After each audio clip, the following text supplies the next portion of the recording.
My name is Patrick and I'm Group CEO of GetCRAFT. Around about 6 months ago, we started to get a lot of questions from our clients, some of the publishers and influencers we work with, simply actually asking for more data and data about what is going on in the industry, especially around native advertising and influencer marketing. And so around about 3 to 4 months ago, we actually kind of commissioned a new report and white paper looking into actually what is the state of native advertising and influencer marketing. So we've been interviewing about 150 brands, agencies, publishers and influencers to really kind of help understand what is happening in the industry right now. So we did 3 separate surveys with brands directly, brands and agencies, publishers and influencers. We interviewed off the top of my head about 60 brands, 50 influencers and 37 publishers. So initially kind of surveying them about their different feedback and their takes and the questions they have about what's going on in the industry, and followed up with actually 7 direct interviews and face-to-face interviews with people to get their kind of point of view about how they interpreted those results and what they saw on their ongoing or day-to-day lives. I think it's something that there's a lot of confusion in the industry, and I would say it's something that certain players are probably using that confusion to their advantage as well. For this one, we're looking at native advertising in general. And native advertising in that regard we look at it as like 4 different types. There is what we kind of call a native ad unit, and that would be the likes of a Facebook or a Google, or even a YouTube, where actually the unit of the advertising looks like the format, but the content won't necessarily be from that, like a native source, because Facebook is not the one creating the ads, or Google is not the one creating the ads. So that's one format, and that is actually a native ad unit. We also have kind of more what we kind of like to call programmatic native ads, and these are the likes of Taboola or Outbrain, which are slightly different in terms of they're more of kind of putting content kind of first, etc. So we also looked at that as a second type of kind of format. And followed by what we kind of do the sponsored content, which kind of comes from sponsored content, which is branded content. So mostly like that bucket looks into kind of all the sponsored content which publishers will create, and influencer marketing, which is kind of sponsored posts, sponsored videos done by influencers. So 4 different parts, which is native ad units, programmatic native ads, sponsored or branded content, and influencer marketing. So these are the 4 elements we looked into for this particular study in the different units. So I think the biggest finding that we saw was that brands are looking to increase their native advertising spends this year from approximately 10 to 20% of their overall budget to 20 to 30%. So you're looking at almost a third to a half increase in spend in native advertising kind of solutions, be that Facebook units or be that sponsored content in the forms of influencer marketing or branded content. That was a data point that was actually fully backed up by us kind of interviewing the influencers and actually publishers, with the influencers saying, I think approximately around about 30% of influencers saying that they expect their the amount of work to increase by 5 times.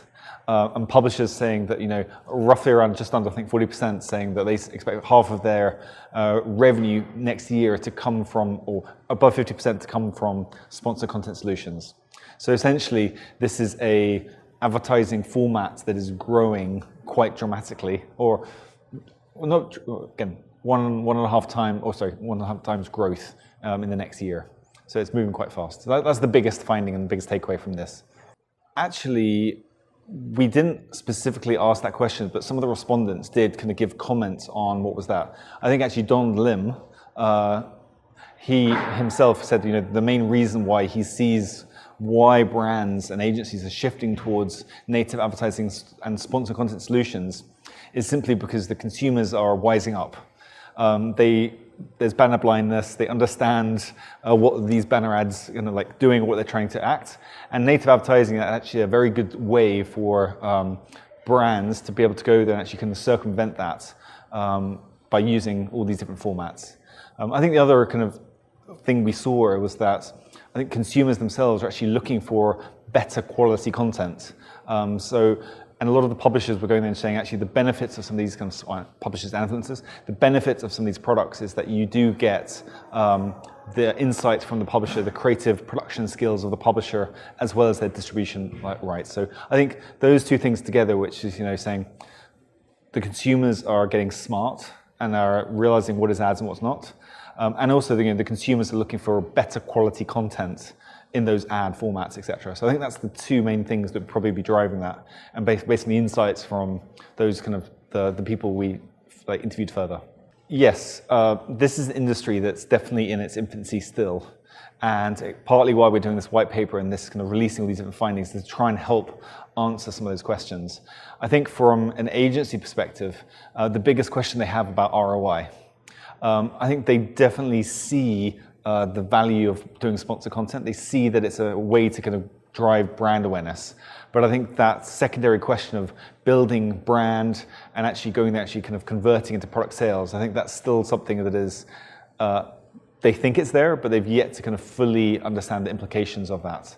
I think it's only going to be a matter of time, actually. And what we advocate for our brands or agencies is to, yes, measure overall brand awareness, and even engagement, because you can go in and see the quality of content. But actually critical is actually to start kind of tracking and seeing the effectiveness of actually, are people clicking through? Are they buying products off the back of that? And is it actually driving sales?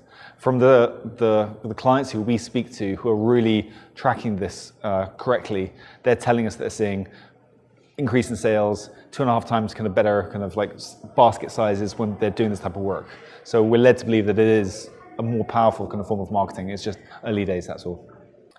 I think for the whole industry, be it influencers, be it publishers, be it advertisers, it really helps answer some of those questions around legitimacy, I think, of this industry, because there is a lot of misinformation out there. And again, there's a lot of confusion actually out there, like what is native advertising? So we really hope that this report helps give people a few really good touch points in terms of what to measure, what are some of the pain points you're going to be encountering, what should you do to try and overcome that, what are some of the biggest industry practitioners doing to kind of get around these problems.